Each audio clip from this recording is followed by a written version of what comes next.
Woo! What's going on, guys? What's going on, man? I will admit, just a little bit, that there is some positives. There are some positives in Xbox choosing the new direction that they're choosing. What's going on, you guys? Gaming Andrew coming at you with a video. Today we're going to be talking about some of the positives I've seen with Xbox choosing to low-key throw in the towel when it comes to their competitive spirit with PlayStation. Does that necessarily mean they're not trying to compete no more? No, I don't think that necessarily means that. We see people like companies like Nintendo. They're doing something different, and they have been for a long time. But that doesn't necessarily mean they're not trying to compete. Xbox tried to compete with PlayStation in huge ways for like a decade or longer, however long they've been in this business, and it just wasn't working to the point where Xbox wants it to work. Microsoft wants it to work, so they're trying something different.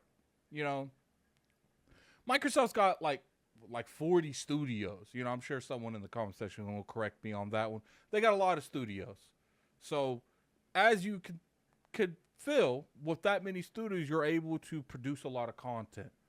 I've said a couple times on this show, I've said a couple times on Iron Lord's podcast, no one's ever been in a situation, a console manufacturer, to say the least, has never been in this kind of situation where they have this many studios to deliver content. So that's one of the things that I will agree with to a point. We've never seen this. So it could work, it could not work. But one thing I will say, that shout out to Lord Sovereign over there, Iron Lord's podcast, he is right in a way. We're seeing it with Sea of Thieves right now.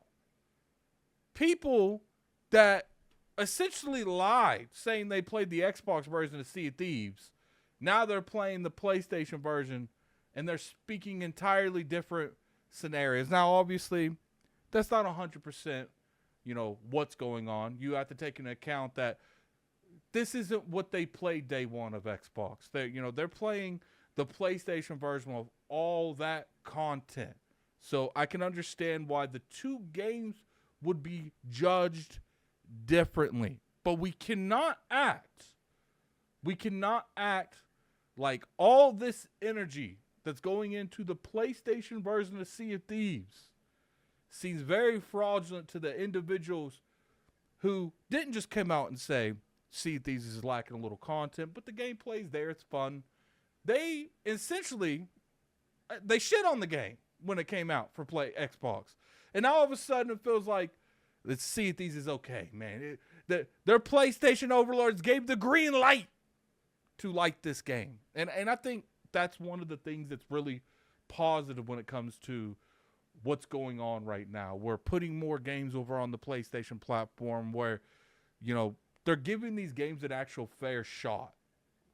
For some reason, there's a lot of key people in the industry that, in my opinion, just can't stand the Xbox. And I feel like some of them are in the media. That's where you see like the media buys Xbox tax.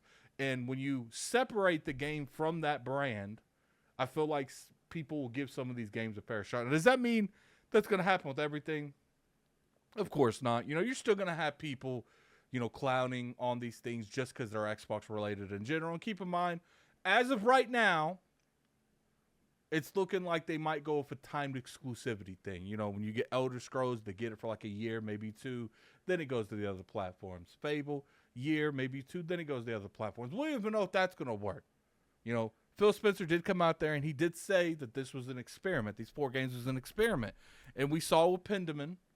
I think Grounded still, we have to see more on that. Sea of Thieves seems like the only mildly successful game of those 4 that they have started porting over to other platforms. We're going to have to see the long-term longevity of what's going on in the long term. I personally feel like there's a good 50-50 chance that, if they did have the mindset of porting more games over to PlayStation and the Switch and whatever the successor Switch is, they might pull that back. It's like, look, these 4 games didn't do anywhere near what we thought it was going to. We don't even know what the expectations are for Sea of Thieves. Sea of Thieves is a pretty popular game. Maybe they expect more from it. I don't know. So maybe they'll pull back, or maybe they'll, look, these games aren't exactly system sellers. Let's see what happens when we port stuff like Starfield, Halo, Gears. See what happens when we put those over there. I personally don't want that. I think you keep the big ones, even if they do remain this way. You keep the Halos, the Gears, the Forzas. I would prefer Fable, because Fable is close and dear to my heart. It's to my heart, but even if that game went over me, it's not necessarily a bad thing that more people get access to it. That is one huge positive I can see from the direction that Xbox is going. Another positive I see is the banter between fanboys is like non-existent anymore. I think a lot of like the hardcore Xbox fanboys have like low-key put their rifles down. They just letting the PlayStation people go wild on Twitter. I've never seen anything like it. And I've been covering gaming for 2014, 10 years almost. Not essentially hardcore. I think I've only really been making consistent content for a year. But I'm seeing it essentially go away. And console warring, it's fun to a degree. There's some fun banter you can have back to back. I think there's people like King David that does it correctly, where it's just jokes. It's just jokes. It's not really a serious thing. When huge popular games come over on the other platforms, you see people like King David still play it, because at the end of the day, it's just jokes. I feel like when people make stuff personal and they're attacking people on a personal level, that's when the console wars goes too far. But if it's just a bantering back and forth on who's got the better plastic box, I'm okay with that. I'm okay with that to a degree. But at the same time, I cannot deny that sometimes I feel like the fans of both sides, even if you have a little bit of criticism for any one of them, they take it like you're completely stepping on the brand that they're capping for. And I think that's one of the things that just frustrates me the most when it comes to what we're doing. I think that's pretty much all I have to say is, I do see some good positives when it comes to what's going on with Xbox. I don't think that we can essentially say that there's no positives to if Xbox is truly going in this direction. And we don't know. We got to make sure that that's very apparent. We don't know what Xbox is doing. I don't even think Xbox knows what Xbox is doing to a degree. But tell me, you guys. Tell me what you think. There's some positive, negatives in the comment section below. I'm very curious to hear your guys' opinion on this. If you enjoyed this video, definitely hit that like button. It's always appreciated. You could always sub to the channel for weekly content. We make videos almost every day here. Past couple weeks have been a little hit and miss. There's been lack of news. I've been doing other stuff on the Addict Arena.